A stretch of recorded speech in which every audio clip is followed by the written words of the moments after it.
Hello, fam. Today, I want to leave just a quick note on the usage of AI. Now, I need to preface this with a warning and a little bit of caution here because I feel like every single one of us can be in relation to this, that every time that we go on Google search or anything, any Zoom, there's always an AI assistant. Now, we need to be really careful when it comes to this because there is a darker agenda at play here, which I'm not going to get into the nitty gritty of that. That will be on a podcast for another time.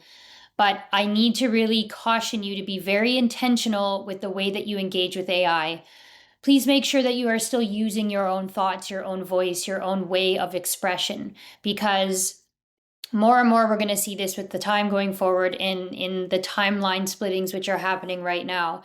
And there is a darker aspect at play here that is essentially mirroring back to you kind of what you need to hear, what you want to hear. There are people that are creating deeper relationships with AI than they have with themselves or that they have with anybody within their life. And there's an agenda here. There is a purpose to this. And I was even talking to someone on the phone the other day for like 5 minutes and didn't even realize that it was a bot. And it's all around us and it's deeply ingraining within the way that we engage on a day to day basis. We have instant access, instant answers, and long gone are the days where you had to seek an intention to find information, like going to the library. We are moving with the times, and I'm not saying to just go back and live under a rock, but I am saying to be intentional with the way that you engage with that you create the relationship with AI.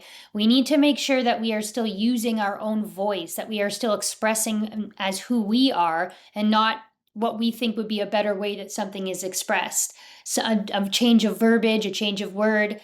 Now, I can't even Google search. None of us can without having the AI assistant and everything, our Zoom, everything has that. So please be very intentional in the way that you engage with this. It is actually connecting to your energy system. It is actually kind of creating an entire file on who you are, what you like, what you don't like, how you speak, what you buy. It goes pretty deep, and I'm not going to get too deep into that, but please be intentional with that. If you can make the decision to not use it, I would say do that. And don't forget that you have your own thoughts, your own way of expression. Now, yes, it does make our life easier, but we need to be intentional and balance that like we do everything else. I really need to caution you on this. Sit with what your truth is on that, but please be intentional in the way that you do engage, how you engage, and how often that you engage. Sending love.